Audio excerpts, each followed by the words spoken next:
ao mundo, né? E através dos judeus, o mundo deveria saber que viria, né? Inclusive quando eles foram para o cativeiro babilônico, né? Todos passaram a conhecer mais a respeito da crença deles e a saber que eles estavam esperando um Messias prometido. E nós vamos ver aqui alguns textos, um texto ao qual Jesus ele faz a exposição para 2 discípulos no caminho de Emaús, a respeito dele mesmo. Abra aí em Lucas 24, verso 27. Evangelho de Lucas está no livro anterior aí, a João. Você vai voltando aí um pouco, chega em Lucas. Lucas 24. Está atrás de João. Só voltar. Estava em João 1, né? Você volta as páginas aí. Já está em Lucas 24. No versículo 27, diz assim: E começando por Moisés e todos os profetas, explicou-lhes o que constava a respeito dele em todas as Escrituras. Certo? Isso. E começando por Moisés e por todos os profetas, explicava-lhes o que dele se achava em todas as Escrituras. Jesus começa a explicar aqueles dois discípulos que estão no caminho de Emaús, decepcionados. Eles estão decepcionados ali porque Jesus tinha morrido, né? E quando você vai ali até a morte de Jesus, parece que Deus falhou. Ora, Deus ia mandar um escolhido, ia mandar o seu filho, ia mandar o Messias para salvar o mundo. E ele foi morto, né? Que a Bíblia diz que Deus livraria o seu Messias. E, no entanto, ele foi morto. E agora, eles estão preocupados. Nós pensávamos que era ele que ia salvar Israel. Eles estavam decepcionados com essa parte da profecia. E Jesus, então, aparece a eles e começa a lhes explicar em todas as Escrituras, começando por Moisés e os profetas. Tudo que estava escrito a respeito dele. E é interessante porque depois quando Jesus desaparece do meio deles, eles falam assim: por acaso não nos ardia o coração enquanto pelo caminho ele nos explicava as Escrituras? Novamente a chama da esperança foi reacendida, porque de fato Deus não livrou o seu Messias da cruz, mas o livrou da morte. Ele morreu, mas no primeiro dia da semana ele ressuscitou. E ele está vivo, e essa é a nossa esperança. Temos alguns textos bíblicos, nós não vamos ler cada um deles porque vai demandar muito tempo. Olha, em Gênesis 3,15 está escrito a respeito da derrota da serpente. Deuteronômio 18,15 fala sobre o profeta no meio do povo. Em Miqueias 5,2 anuncia o local do nascimento do Messias. Isaías 61, 1-3, o ministério do Messias. O sofrimento e morte do Messias está registrado em Salmos 22, Isaías 53. Alguém poderia lembrar assim de cor algum desses textos aqui? Para me surpreender. Assim. Fala assim, eu lembro desse aqui, ó, Gênesis 3,15.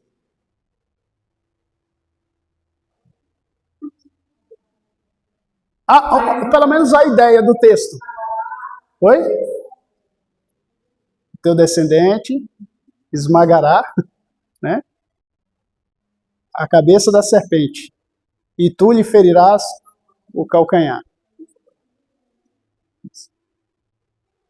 Deuteronômio 18,15. O Senhor levantará do meio de vocês um profeta semelhante a mim, disse Moisés. Né? Oi?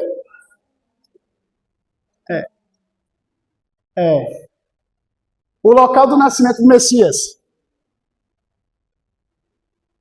Belém, Belém. Belém. Para figurar em grupo de milhares, né?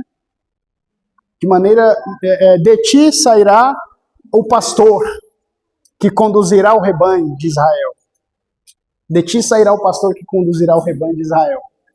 O ministério do Messias, Isaías 61, 1 a 3. Vocês lembram o que está escrito? Isaías 61, 1 a 3. O ministério do Messias. Quando Jesus vai para a sinagoga, ele lê. O que ele fala? No profeta Isaías. O Espírito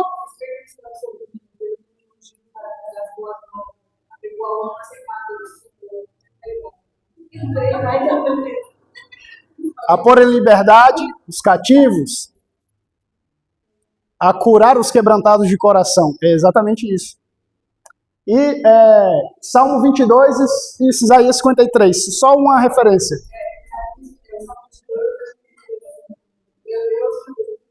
Porque me desamparaste.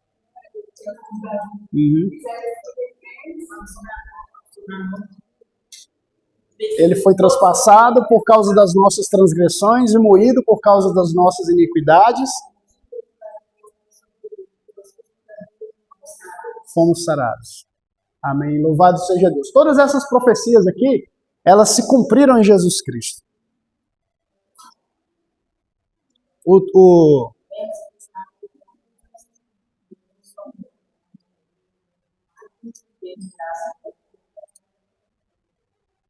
Então, o comentário bíblico adventista diz assim, olha, um dos pontos fundamentais nos ensinos de Cristo era que todas as escrituras do Antigo Testamento apontavam para a sua obra messiânica e os autores do Antigo Testamento foram guiados para delinear a missão da vida do Messias. E tudo isso, né, se cumpriu nesse texto. E o Verbo se fez carne e habitou entre nós, e vimos a sua glória, como a glória do unigênito do Pai, cheio de graça e de verdade. O verbo aqui é uma referência clara ao próprio Jesus Cristo, né? Porque nós lemos isso nos primeiros versículos de João, dos versos 1 a 3, que diz: no princípio era o verbo, e o verbo estava com Deus, e o verbo era Deus. Ele estava no princípio com Deus, todas as coisas foram feitas por ele, e sem ele, nada do que foi feito se fez. Jesus, Deus, literalmente habitou entre os seres humanos.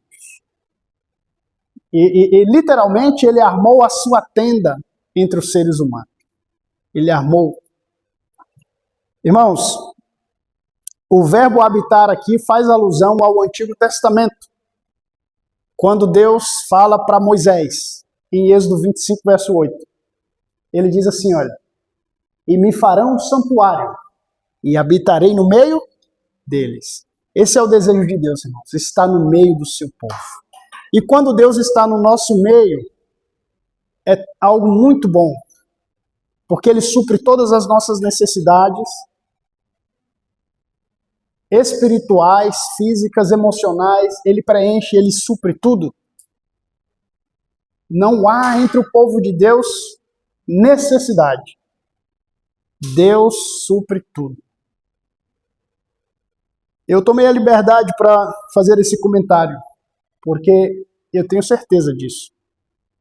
Quando Deus está conosco, sua presença nos supre tudo.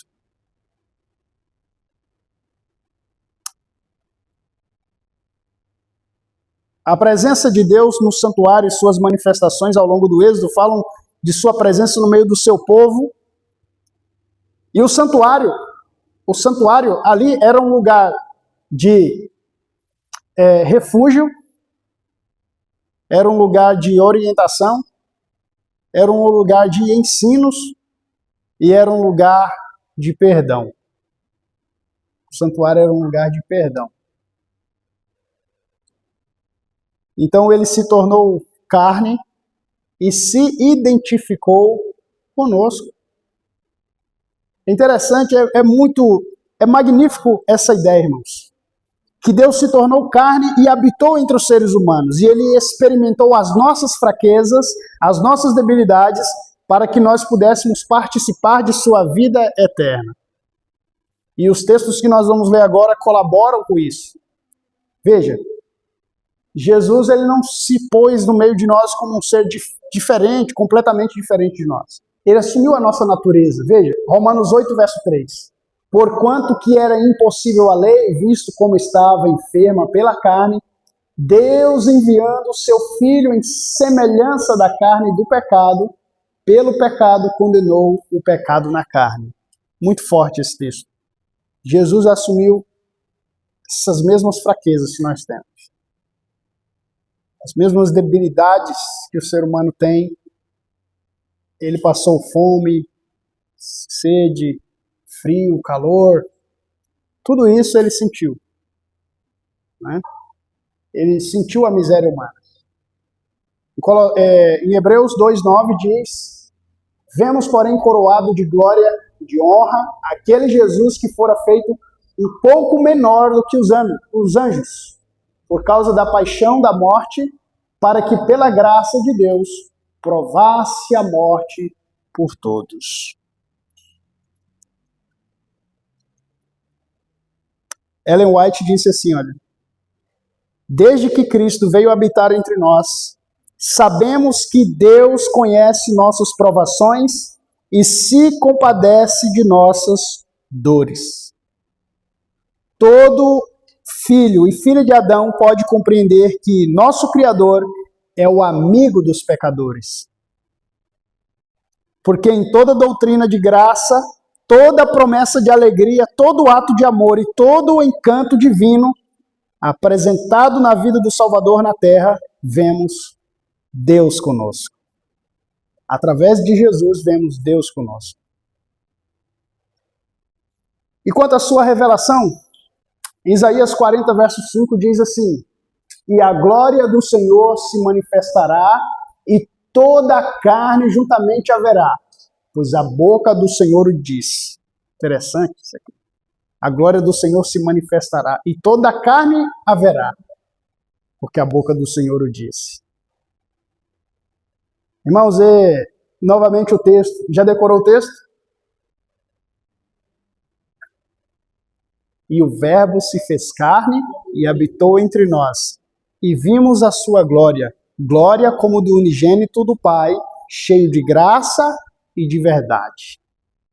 Cheio de graça e de verdade. A glória do unigênito do Pai, cheio de graça e de verdade. A vida de Cristo neste mundo foi uma vida de serviço em favor da humanidade.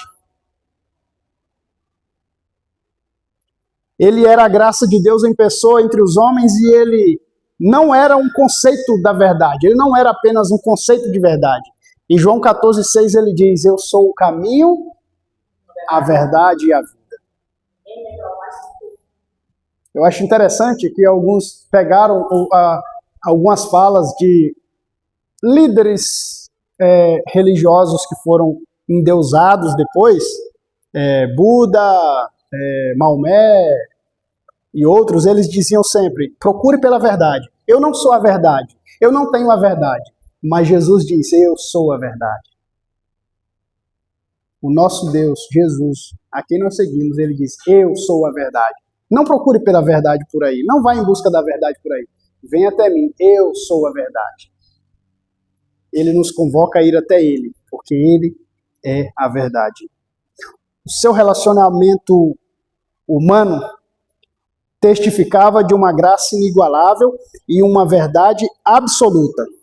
Pessoas experimentaram sua graça, né? Eu sou graça e verdade. E as pessoas experimentaram a sua graça.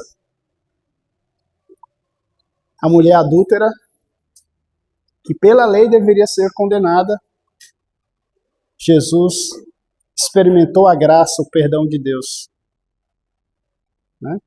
Zaqueu, que era um publicano, que já havia cometido muitos pecados, experimentou a graça de Deus. A mulher samaritana, que era considerada pelos judeus como indigna, como uma pessoa imunda, impura, experimentou a graça de Deus. Jesus a acolheu, cheio de graça e de verdade. E a verdade e a graça.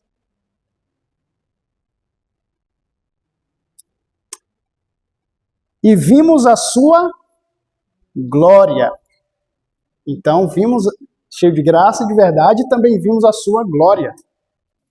Irmãos, essa parte do texto, ela faz alusão ao pedido de Moisés a Deus, quando ele diz: peço-te que me mostres a tua glória. Moisés almejava ver a glória de Deus, irmãos. Consegue entender que nós somos mais privilegiados que Moisés nesse sentido? Moisés almejava ver a glória de Deus. E é por isso que Jesus diz aos seus discípulos, eles assim, muitos almejaram ver o que vocês estão vendo e não puderam ver. E muitos desejarão ver o que vocês estão vendo e não poderão ver. Moisés diz assim, aí ele diz assim, Êxodo 33:18. Então ele diz, rogo-te que me mostres a tua glória. É como se ele estivesse implorando, Senhor, eu quero ver a tua glória. Quero ver a tua glória.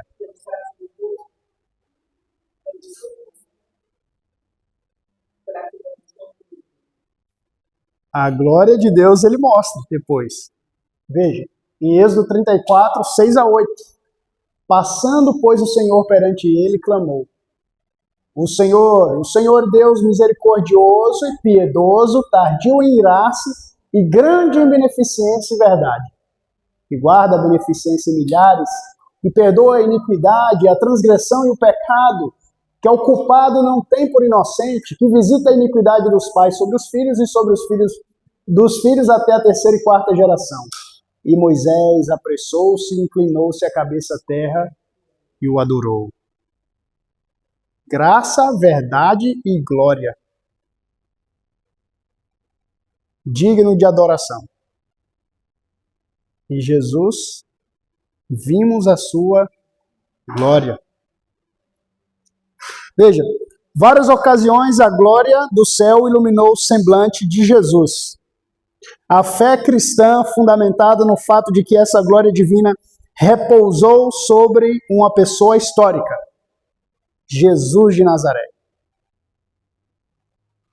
Moisés queria ver a glória de Deus se manifestou em Jesus de Nazaré. Eu lembro a vocês do texto de Isaías, que diz que ele era como um de quem os homens escondiam o rosto. Lembra desse texto? Que Jesus era como um de quem os homens escondiam o rosto. Lembra quando Moisés desce do monte e a glória de Deus iluminava a sua face e ele teve que cobrir o rosto, porque as pessoas não conseguiam olhar para ele. Porém, Deus manifestou sua glória em Jesus Cristo. Por extensão, a humanidade viu a glória de Deus por meio dos milagres que Cristo operou. A glória que brilhou no tabernáculo e no templo, coberta pela nuvem misteriosa, não passou de um lampejo da glória excelente que brilhou no Verbo encarnado, escondida dos que não estavam dispostos a vir à luz, mas evidente a fé. A glória que brilhou no Verbo encarnado era digna do Filho amado. E quanto a aplicações que podemos fazer de tudo que nós lemos e ouvimos aqui? Ellen G. White diz, o Salvador se misturava com as pessoas. O Salvador se misturava com as pessoas como alguém que lhes desejava o bem. Manifestava simpatia por elas. Ministrava-lhes as necessidades e conquistava a confiança delas. E então ordenava, siga-me. Segue-me.